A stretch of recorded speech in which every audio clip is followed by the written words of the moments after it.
This is Money Moves on VSiN, the sports betting network. Happy Wednesday, everybody. Welcome into Money Moves on VSiN, the sports betting network. Stormy, Buonantony with you live in downtown Las Vegas, Circa Resort and Casino, alongside today and tomorrow, our own Grace Remington out there in Nashville, Tennessee. It is Masters Eve, and our girl Grace is wearing the green. She is ready to go. How are you, my friend? I'm doing great. That's right. It's the official start of spring. The azaleas are blooming here in Nashville, so I can only assume they are in full bloom over in Augusta. I just hope the weather holds out for this tournament because, as you know, the past week and a half, we've been getting crazy series of tornado warnings and watches. And I heard a couple days ago, Georgia was going through that again. So I'm looking at the forecast now. It looks like Friday is the only time there could be a chance for rain. So we should have a beautiful tournament. And we know it's going to be picturesque the way that it is broadcast throughout the course of the week. It's going to be awesome. And speaking of azaleas, a tradition unlike any other for me is making my homemade azalea beverage to watch the Masters. So get ready for that. Maybe I'll have to post it. I mean, vodka, pineapple juice, grenadine. We're having a good time. But I can post it. I'll give the ingredient list for everybody out there if you want to make your own homemade azalea, because it's a good time. But with that in mind, we have so much to get to throughout the course of the day. We're going to hit on the Masters numerous times. So, producer Brian Ortega, if you could, please fire up the rundown for what we got on tap today. It's time for the top headlines and topics of the day. This is the rundown. We have some bets we gave out on the Masters yesterday with Matt Brown. I've got a couple more I added to the portfolio today. And Grace, we haven't gotten your breakdown of the Masters yet. So needless to say, we're going to touch on this a lot today leading into tomorrow's opening round. Oh, yes. So excited. I'll be playing a lot of DFS this week, but was able to find some edges in the betting markets as well. I'm laddering a few guys, so can't wait to get to that. Amazing. And speaking of the weather that you brought up, Stephen Hennessy of Golf Digest, he's going to join us in hour 2 of the program. He is out there at Augusta, so maybe we can get a little latest on the weather report from him directly from the source. We will also have VSiN's own Zach Cohen join the program. Get the lowdown on all things NBA as we get closer and closer to the playoffs. We know that Western Conference is so compact, and we got some pretty shocking news yesterday in the NBA, which we will dive into in a moment with Michael Malone officially being fired as head coach of the Denver Nuggets. Loaded MLB slate coming up today, Grace, as well. Tons of games, interesting pitching matchups, and a trend that we will get to deeper in a moment. But the A's overs in Sacramento continue to cash. Grace, we are 5-0 to the over to start this season. I know. I'm just curious, how high will those totals go? Because at some point we're going to lose the edge. But I'm curious. At least to start the season, it's been going well for anybody who's been betting those overs. Yeah, and when Dylan Cease has a start like he did yesterday, everybody is going to become aware of those overs, which means the books are. Last night, we saw the total for today open around 9.5. It is already up to 10 this morning, so we will dive into that in a moment. And, of course, it's Wednesday. So you know we're going to get into Why Not Wednesday. We're going to have some fun with some different plus money or interesting situational props. See if we can talk each other into saying why not. But let's dive right into that news of the day, again, with the Nuggets removing head coach Michael Malone and their general manager Calvin Booth from their duties yesterday afternoon. We got this news about the last half hour of the show, and the reaction from myself, Matt Brown, and Adam Burke, who were all on the desk at the time, was essentially just shock, especially considering there's only a handful of games left in the regular season. Malone just led this team, coached this team to an NBA title 2 years ago, and they're in a playoff position where they could make a push. It seems like odd timing to let go of a head coach, Grace. The optics definitely look strange, especially when it's a coach that won you a championship just a few years ago. The Nuggets are essentially throwing in the towel. They're saying, well, we don't think we have a good chance of winning the NBA Finals this year, so let's get ahead of the summer hiring schedule and just start now. You look at the standings, all those projected seeds 4 through 7, they're all tied with 47 and 32 records. The T-Wolves 1 game back at an 8 seed, so still very competitive. But just, you know, if you're trying to predict the winner, just looking at the odds to win the finals, you have pretty much tier 1, which is the Thunder at plus 170, Celtics at plus 185. Tier 2 is just the Cavs at 5-1. Tier 3, the Lakers and Warriors both at 17-1. And then tier 4, you have the Nuggets and Knicks 30-1. So essentially the Nuggets are supposed to be the 6th best team in the running here. And I mean, you're quitting as the 6th best. I know like that's a pretty big gap in the odds going from 17-1 to 30-1, but you never know, is there a crazy upset? Does someone get injured? But something my mom always told me or reminds me of, Stormy, is when something doesn't make sense, there's more to the story. There's something going on behind the scenes, and we may not ever hear the truth. But apparently, the GM and the coach just weren't seeing eye to eye. They had lost the locker room. Apparently, it had been tense all season long. I think you look at Nikola Jokic's performance in the month of April. He's averaging 45 points a game, over 12 rebounds, over 10 assists, and yet they're 0-3. So clearly something's not right. Yeah, no doubt about it. And we'll see how this plays out. Assistant David Adelman has been named the interim head coach for the remainder of the season. It is interesting with all of these reports saying that Malone and Booth had issues with each other, but instead of picking sides and choosing one or the other, you just ultimately get rid of them both. CJ McCollum, who's the president of the NBA Players Association, tweeted this last night. This league's out of pocket, man. What the hell's going on? Firing good coaches right before the playoffs is nasty work. And as you alluded to, many of us have just been asking the why, considering he is the winningest head coach in Nuggets history. And we just mentioned the NBA title. The why was somewhat explained by Nuggets governor Josh Kroenke yesterday. Having observed that group over a period of time, there were certain trends that were very worrisome to me at different points in time.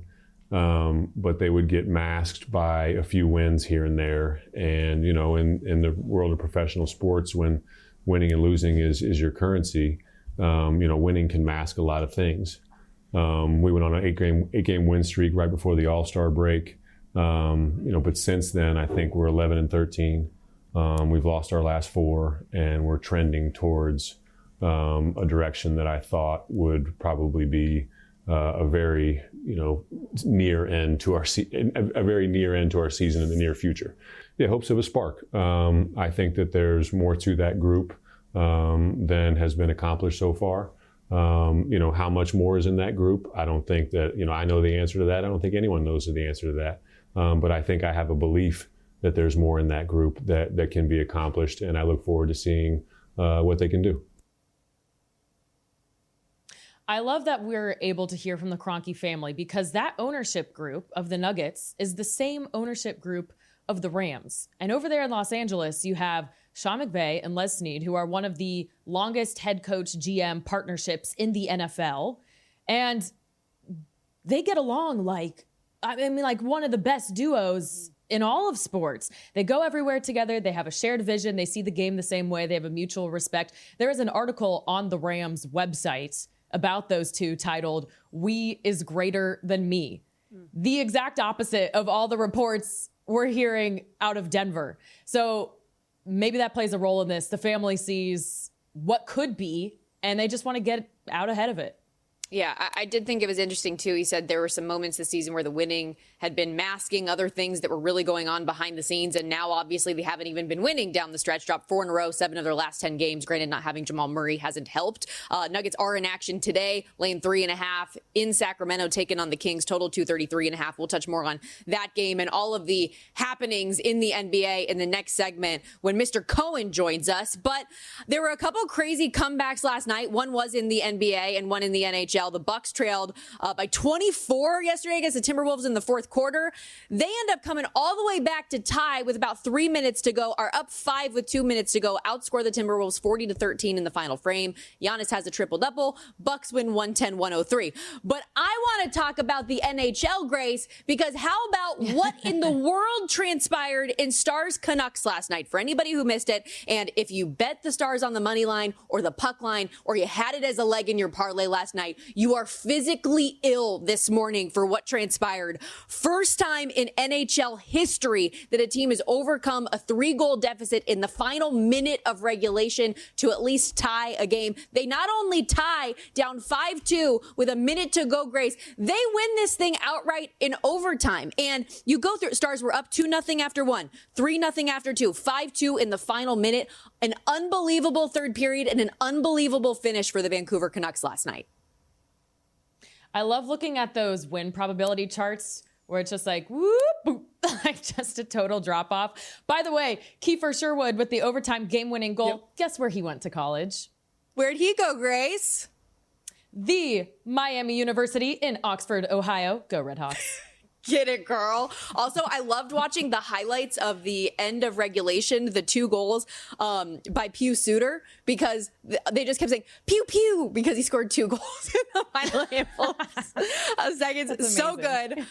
Vancouver on life support, obviously, when it comes to the playoff race. They are in the hunt for one of those final wild cards. Unlikely that it will happen for them with 4 games to go. They need to win out and have some help from some other people. But for the Stars, with them unable to secure that win, now they hold off getting home ice in the playoffs for another day. Also, in the NHL, fading the Kraken on the second half of back-to-backs came through for us again. We talked about this trend with Jonathan Davis for a long time, and it is Old Faithful, 12-0 now, fading the Kraken on the second half of back-to-backs, and it was ugly. The Utah Hockey Club wins that one 7-1. They were up 7-0 after 2 periods. Utah, another team, still mathematically, Grace, in the hunt, but ain't gonna happen, Captain. But that's fine. That is just a little bit of the info that we have in the NHL. Plenty of games today, though, and I do have a lot of bets. We've got a lot of bets still to come in Major League Baseball as well. But when we return, we're gonna stick with a little bit of NBA action because we moved things around in the rundown. I thought we were going to talk Masters, but I guess we're talking to Zach Cohen next, and I am hyped. We'll get his reaction to the Nuggets. We will get Luka going to Dallas for the first time since the trade today. How will he prevail, especially after the weird ejection last night? Is that something that could get the Lakers in trouble come the postseason? We've seen that with Luka before. We'll get into it all next on Money Moves.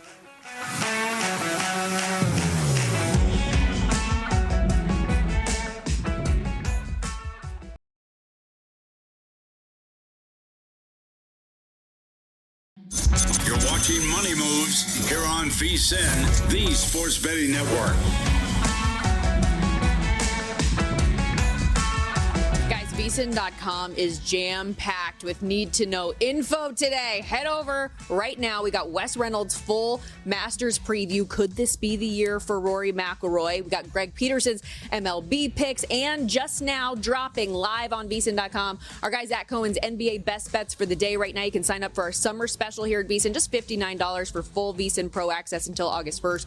VSiN.com/subscribe is how you can join us. And Zach Cohen is joining us here on Money Moves via the Progressive Guest Line. Of course, senior editor of VSiN.com, does a great job covering a handful of sports, but the NBA, lots of news coming out in the last 24 hours, Zach. And of course, we've got a handful of games that are going to impact the playoff picture and seeding and all of this stuff. But first things first, your reaction to the firing of Michael Malone in Denver yesterday. I know I personally was shocked. Yeah, I was shocked by the timing of it. I mean, there were rumblings all season long that Malone had kind of rubbed people the wrong way and that him and Booth were not getting along. I wouldn't have been surprised if both of them were fired in the offseason. Doing it at this point in the season is definitely a little odd, but I do think part of it is them wanting to get, a few games to look at David Edelman, a coach that has been with them for a while, has, come up in a lot of, open head coaching searches over the last couple of years. I think that they figured Edelman's the guy that built the offense, which I believe he is. He's an X's and O's mastermind there. They figured maybe give him a shot to try and fix the defense, which has been terrible. So I think that the vibes were bad with Malone. They wanted to try something new, and I'm not sure it's going to make them much worse moving forward. So they have 3 games left in the regular season. Then they're going to have some play-in or playoff. How does it impact the way you're betting the Nuggets while they go through this coaching transition?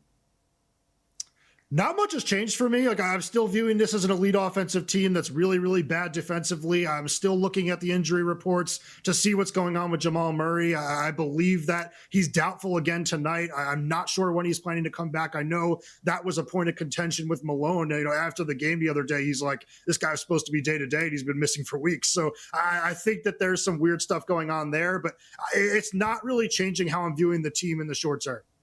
Well, let's get into that game coming up tonight because we have seen the Kings get a little bit of play here early, going from 4-point home dogs to now 3.5, the total 233.5 against the Nuggets. Anything stand out to you when you were handicapping this one, first game without Malone? Yeah, I just think this line has bounced around a lot. I think that people are expecting, a more energetic Nuggets team tonight. And while that's fair, I think it's moved a little too much. I think Sacramento's played really good basketball over the last week or so. They've won 3 games in a row. They just went into Detroit, won by 10 against a good Pistons team. And I think this is the type of team that can give the Nuggets some trouble because Sabonis is such a good player around the basket. I don't think the Joker's going to really be able to stop him. And Denver is such a bad team defensively that, having to stop a team that is 7th in the league in adjusted offensive rating is concerning to me.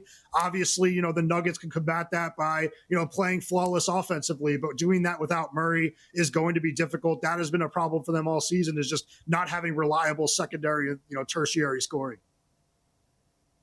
The Lakers, a 3.5-point road favorite as they go into Dallas. Of course, it's Luka's first time back seeing the Mavs since that groundbreaking trade. Before we get into your handicap of the game, when there's a player in a game like this where there's just massive motivation and, it could impact them positively or negatively, how does that impact how you're looking at his player props or just the game overall? So I understand the motivation factor is going to be there for Luka. He's going to want to score 50 in this game, but you'd have to think, almost the entire Mavericks game plan is going to be designed to stop him from doing that. And I also think that this is an apple-bound situation where I bet everybody is going to be on the overs for Luka tonight. And that definitely is not a good thing if you are looking to take that side. So that part of what, kind of went into my thinking with taking Dallas here too. I think, everyone's going to be on the Lakers. That seems a little too easy. Dallas has not played since Saturday, so they're going to be very well rested, have had 3 full days to prepare for this specific team. The Lakers just played a tough game against the Thunder last night where Austin Reeves played 38 minutes, LeBron played 35, Luka, even though he was ejected, played 31. I just think this is going to be a tired team playing against an energized team, and I just don't know what it's going to look like in that building. It's really interesting because it's the type of game where if it were not the situation that we just had, that player would be getting booed, but I don't know what it's going to be like in there. Yeah, it'll be interesting. And to your point, though, about people wanting to bet overs on him, is points prop tonight 31.5 and just gone up. So crazy to see the way that these numbers at the first meeting at LA, 107-99 final. Luka had a triple-double, 19, 15, and 12. But you mentioned the ejection last night. It ultimately was costly for them against OKC. The Thunder outscored the Lakers 29-12 following that ejection to kind of pull away from what was already a lead for them. But is this something, because we've seen it from Luka before in the past, that you think could be a concern, not tonight, but as we get deeper in the playoffs and this team is trying to make a run, is his emotion and his attitude with refs sometimes something that could be impactful? I'd like to say no. I'd hope that in the playoffs they have a longer leash for a technical. Some players have it, some players don't. I think that in the postseason, Luka will have it. I mean, you see Draymond Green clapping in the face of refs and screaming at them at the top of his lungs, and he's allowed to do it. I hope that we give stars the same treatment in the postseason. So it's not something that I really want to factor in as we get there. But I do think that the Lakers with the Thunder, that's been a really interesting matchup these last 2 games. So it would be interesting to see them play in the postseason. I really like the way that Los Angeles has guarded Shai Gilgeous-Alexander, and obviously the 3-point shooting was unbelievable for the Lakers in that first meeting. It came down a little bit last game, but they have shown that they can play them tough. Want to get your thoughts on some of the other games today. Rockets at the Clippers, LA an 8.5-point home favorite here. One of the lowest totals on the board today, 218.5. Do you like anything in this one? I don't love anything. I do think the Clippers are going to win this game. I think that Los Angeles held Kawhi Leonard out last night to keep him fresh for this game. It's a big one for them. And I do think that the Clippers are a little bit better than the Rockets, so having home court advantage tonight should help them. It's tough, though, to lay that many points against Houston. I think that this Rockets team is just so good defensively, and they compete at a really high level every single night. So if I had to take a spread, I'd probably go Houston, but I do think the Clippers win the game. In that closely contested Western Conference, we've seen them take a leap up. They're currently the 4 seed in the West in that logjam. It's a team that defends really well. You've got a healthy Kawhi right now. They've been red hot lately. Is this a team you think that once we get to the playoffs could be a bet on group? How do you feel about them? Absolutely. I think the Clippers might be the second best team in the Western Conference. I just think, they might have been better off getting the 6 and avoiding the Thunder in the second round. Being in the 4 spot has some advantages, but you don't really want to see OKC in round 2. So it's going to be really interesting to see how the seeding works the rest of the season. There's still some wiggle room for all of these teams. Very little separates all of them. But Los Angeles has just been unbelievable. Since the start of March 1st, I believe they're a top 5 team in both offensive and defensive rating. As you said, Kawhi Leonard's playing great. He's healthy. And James Harden's been great all season long. And I also think this team has who I believe should be the defensive player of the year in Ivica Zubac, and just some great depth and great coaching. So it's definitely a team that I see as a real threat to win the Western Conference. I'm not as high on Oklahoma City as others. I think that the Thunder, are the team to pick right now, but I don't think it's a foregone conclusion. Looking at your article posted over at VSiN.com, you do have a player prop in the Sixers Wiz. So which one is that? I went Quentin Grimes over 35.5 points, rebounds, and assists against the Wizards. Grimes is questionable tonight, so he might not even play, but if he does not play, that will be voided. So feels like a very low-risk move to take a player that has been lighting it up for Philadelphia over the last 2 months or so, playing against a Wizards team that is 28th in the league in adjusted defensive rating, also 4th in the league in pace of play. Just a game that really should turn into a shootout. And that's the type of situation where I'd expect Grimes' ability to score, set up his teammates, and rebound the basketball. He's a good rebounder for a guard to really shine. He's just been lighting it up and filling up the stat sheet. Last thing I want to ask you about quickly, Knicks lose to the Celtics last night, 119-117. Knicks fall 0-9 this season against the top 3 teams in the NBA. But getting Jalen Brunson back yesterday, that performance, was that encouraging for you for the Knicks moving forward? How do you feel? A little bit of both, because they should have won that game, and then Tom Thibodeau did not elect to foul up 3, and they ended up losing. That's a decision that always comes back to bite you, and I do think that Thibodeau is a coach that can be outcoached in key moments. So that's something that I'm a little bit worried about with New York, but I do think it was encouraging to see them, have a position, be in a position to win that game. And I think that obviously having Brunson out, allowing OG Anunoby to get more comfortable in the offense. He lit it up while Brunson was out. Mikal Bridges did the same. I think they're going to be in a better place because Brunson missed time. And I do think that we've seen some good minutes from the pairing of Karl-Anthony Towns and Mitchell Robinson. So it's a team that I definitely can see making some noise in the Eastern Conference as we thought they could, before the year. It's just I'm a little bit worried about Thibodeau going against, some of the better coaches in the league. Fair. Good stuff, Zach. Really appreciate the time today. Thanks for doing this. No problem. Thanks, guys. And I did him dirty last week with his Twitter handle, @bettingonx. Follow him, get that information. Make sure you check out the article live at vsin.com. Right now, really appreciate him making the time for us. And an interesting comment, I thought, about the Clippers, especially considering how high everybody is on Oklahoma City. Could LA perhaps be the team that makes a little bit of a run, considering everybody's been talking about the Lakers and the Warriors? Could the Clippers actually be that hotter team? We're going to take a quick timeout. Speaking of hot, the action coming in on the Masters is heating up, ladies and gentlemen. Tomorrow we are getting underway. Next segment, we're going to give you the lowdown on how we're playing.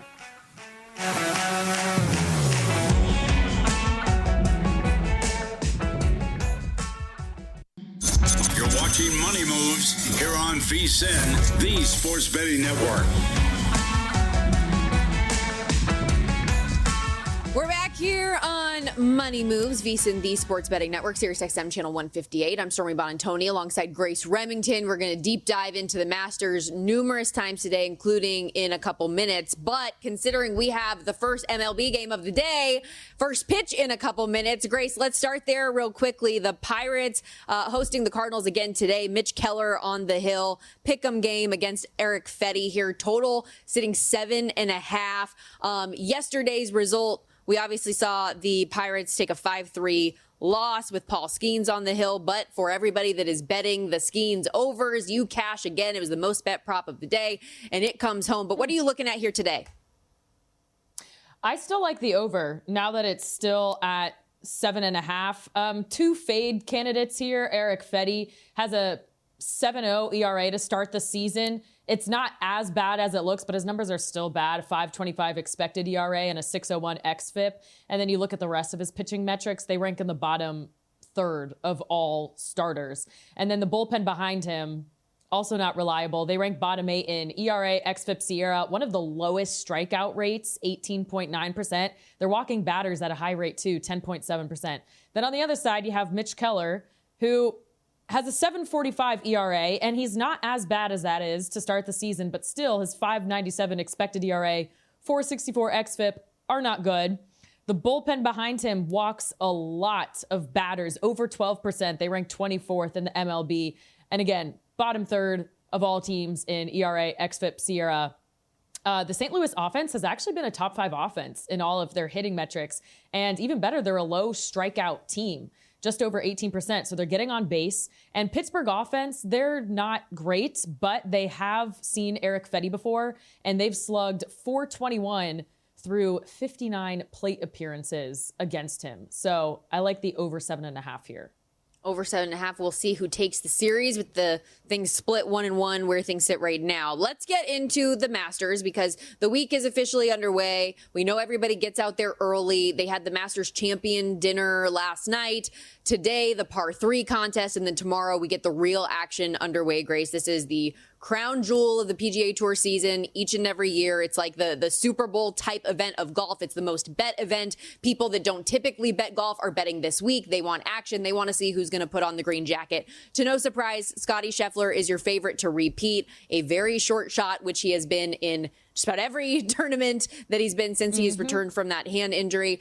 And then you've got Rory McIlroy sitting there behind him. And then it's kind of everyone else, I feel like, in terms of at least the odds, the guys that are single digits and then everybody else around 14-1 or longer.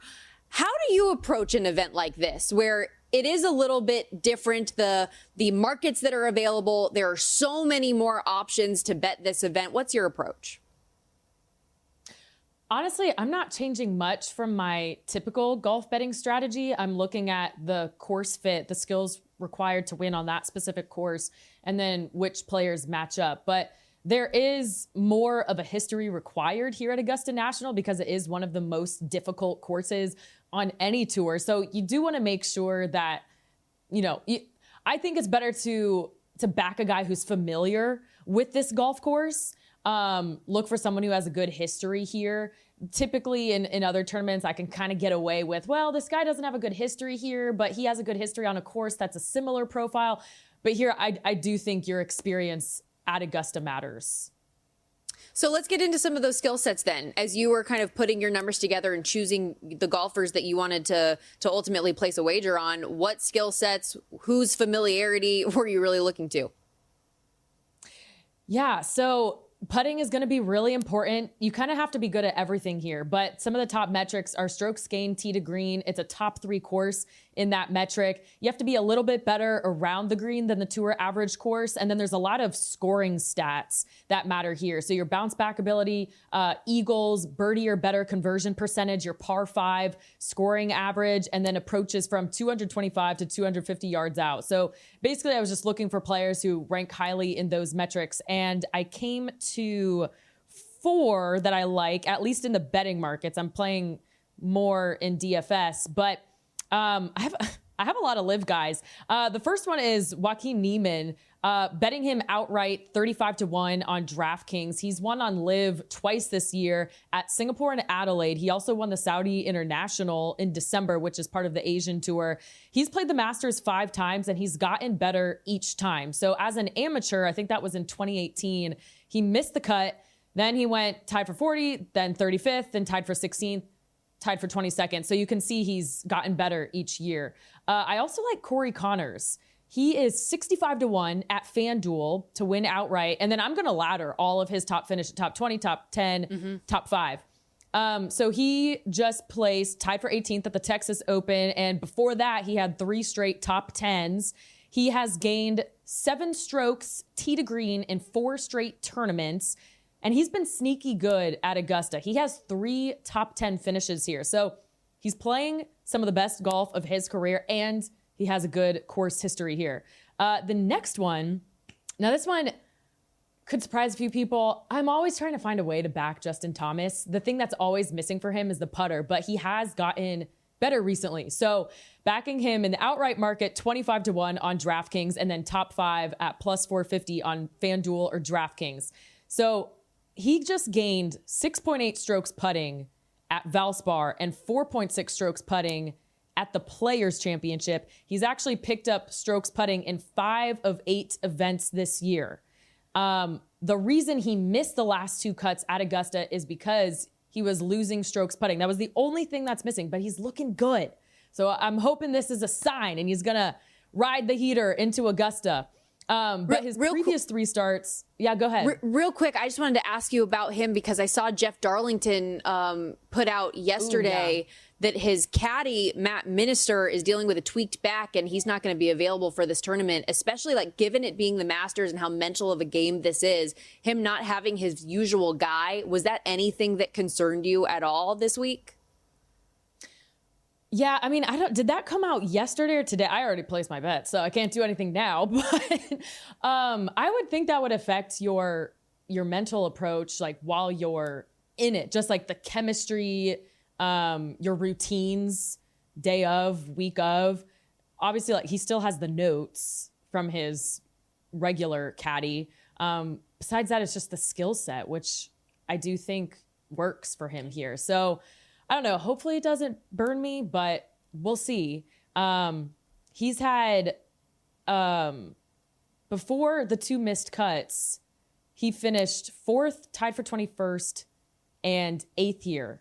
And the reason why he placed high in those is because he gained strokes putting. So it really, like, high ceiling. He's a high ceiling guy, is kind of what it is. And then one more, Patrick Reed. So another live guy, betting him top 20 at plus 210 and top 10 at plus 550. Those can be found at FanDuel and DraftKings. Recently, he's finished tied 7th at Live Miami and the runner-up at the International Series Macau. He's had 6 top 20s in his last 10 tournaments and hasn't missed a cut this year.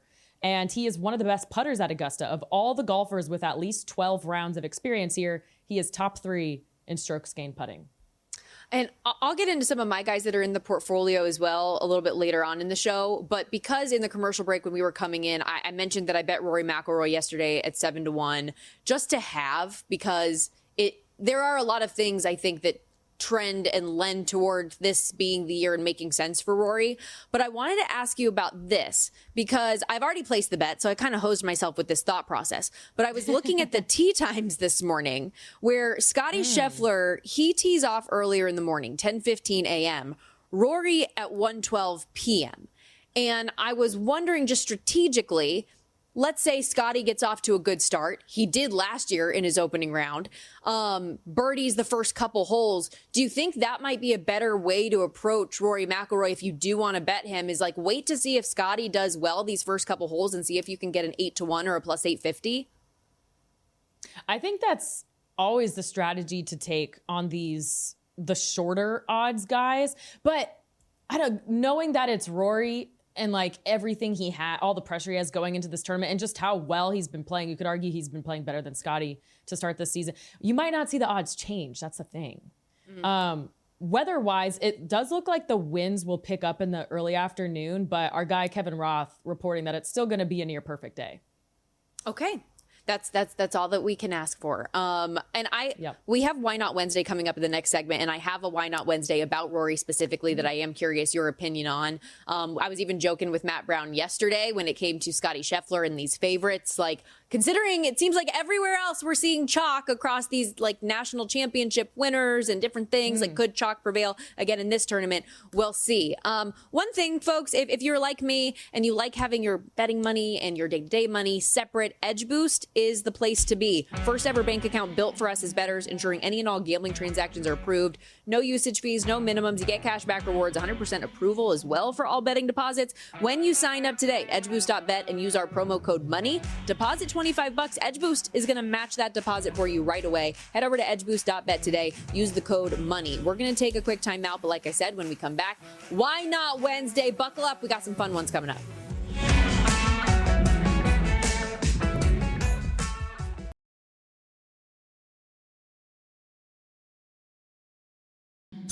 You're watching Money Moves here on VSiN, the Sports Betting Network. Question may be a stupid one, but I'm just spitballing here. Can it make you say why not? That wasn't a stupid question. It's time for Why Not Wednesday. I mean, why not? You know when they say it's so crazy it just might work? Okay, I mentioned at the end of the last segment that I was going to have one regarding Rory McIlroy, and I do. So, Grace, tell me what you think here. Can you say why not to this year at the Masters being now or never for Rory McIlroy to complete the Grand Slam, to finally put on that green jacket? What do you say? 7-1 to win the Masters. Can you say why not? First of all, good job finding 7-1 odds. Every cent matters. I will say why not to now or never. I heard something like players to have won the Grand Slam, and granted, there's only 5 of them. They did it in their third go-around. Well, this is Rory's 17th time trying to win the Masters, and he's done everything. He's tried to tweak his schedule, play more, play less leading into it. This year, he's having success because he's changed his shots with his short irons, and he actually changed the ball he uses as well. So if it's not now, I don't know when it could be. So I can say why not to it being now or never. I went back and forth on this a lot. And I did have the concern of, like, let's say, we get to that final day and he's in the lead or close to the lead. Does he go like a cookie and milk and crumble? That was a concern. Yeah, but that's the thing. It's always mental. But I also kind of feel like this might be the year, just with the form that he's playing in. Wins at Pebble Beach in February, takes the Players' Championship midway through last month. 5 PGA Tour events this season, those 2 titles, 3 more top 20s, hasn't had a sub-17 finish.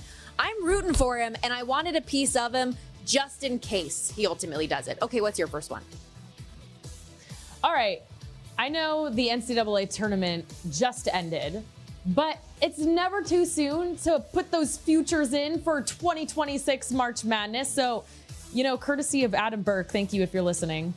Why not bet Wisconsin at 70-1 to win the NCAA tournament in 2026. We know that they were a strong team to close out the year. I faded them in the second round and it won. I'm sorry to Nick Whalen, but hey, I'm making it up to you. Back in your Badgers now. So they are already a top 15 team in both the KenPom and Bart Torvik power ratings. They return John Blackwell, who is their second leading scorer. They return 7-footer Nolan Winter. And they have a top 20 transfer class. So lots of good pieces coming in. Can you say why not? The Badgers 70-1 to win it all. Why not? And I, like you, I liked them a lot the back end of the year. And then slowly but surely, they just kept letting me down. So maybe next year is the year. Also, for inquiring minds, if you were looking at the odds board ahead to next year and you're like, why is BYU so high on the odds board? They got the #1 overall recruit in the country coming their way, which is unique for the Cougars, but good on them. How about I'm going to go back to the Masters. I got another one here for you. Can you say why not for the Masters being due for a playoff? We haven't seen one since Sergio Garcia defeated Justin Rose in 2017. Could we be due? It's 4-1 to see a playoff this week. Okay, what was that year you said? The last time we saw a playoff? 2017.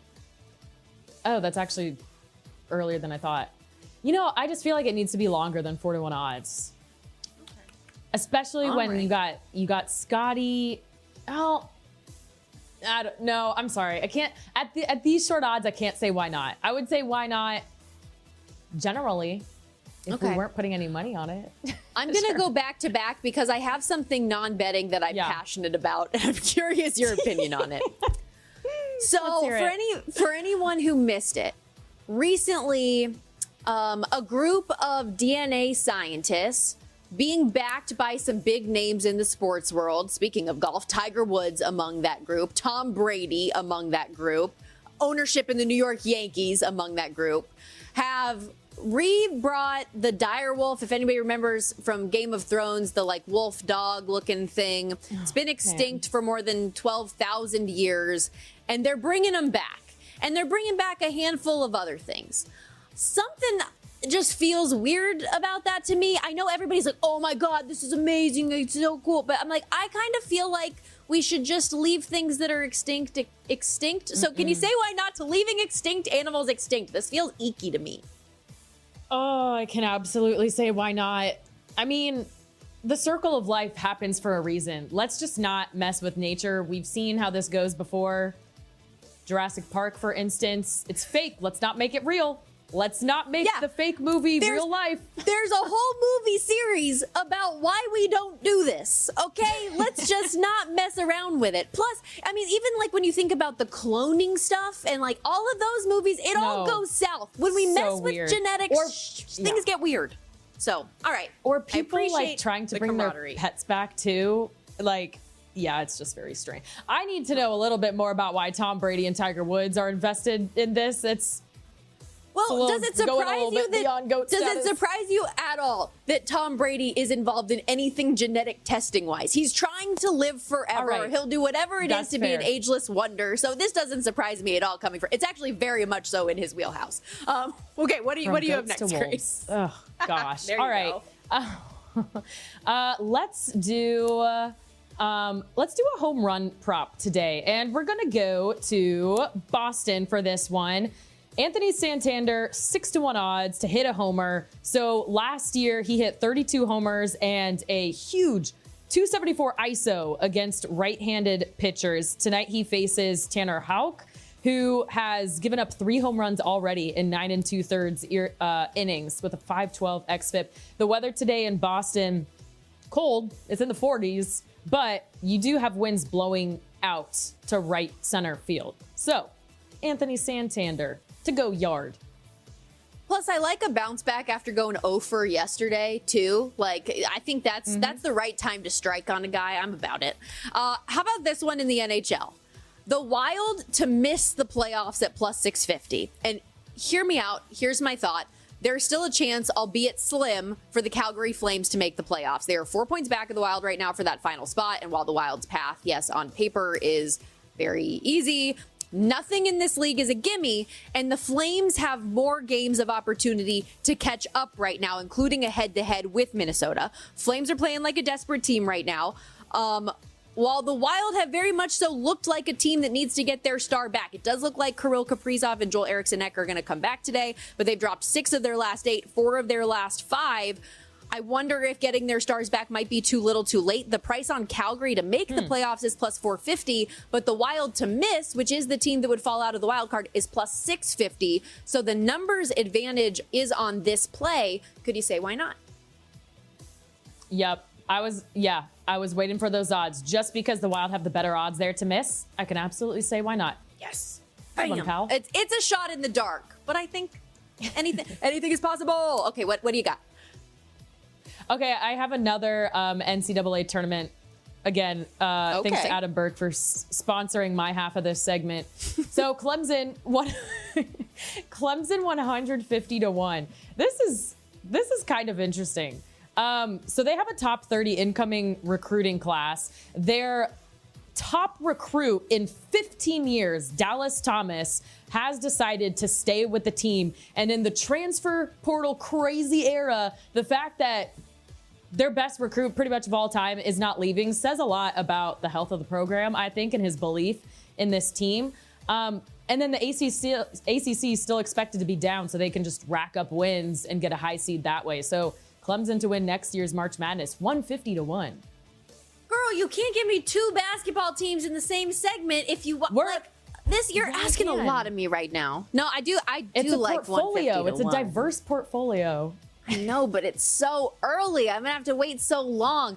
I am a futures bettor, but I am not a futures bettor at the national championship or World Series or NBA title odds. Like the moment they come out, I've never been that person. So I'll say why not for you, but I'm just gonna sit back and wait until I know more and am getting back into college basketball action. So this one, I know normally we do a lot of plus money plays here, but I'm gonna ask you about a highly juiced prop to see if I know you hate that type of thing. So I wondered if I could talk you into it because it feels like it's just inevitable. Ashton Genty under 9.5 for his draft position. It's minus 250. I know that's sickening. Got to bet 250 to win back your 100. But every mock I am seeing has him in the top 10. Like, what do you think? Okay. Well, absolutely no way am I laying a minus 250. But teams have shown lately that they're kind of averse to drafting group of 5 players or highly in the draft. We can see last year, Quinyon Mitchell of Toledo fell all the way to 22nd, and then he ended up being a legit candidate for Defensive Rookie of the Year. So I think that's what would keep Janty from being drafted in the top 9. But if you feel strongly about a certain team, you could definitely play like Saints 9-1. I mean, Jags 9-1, something like that.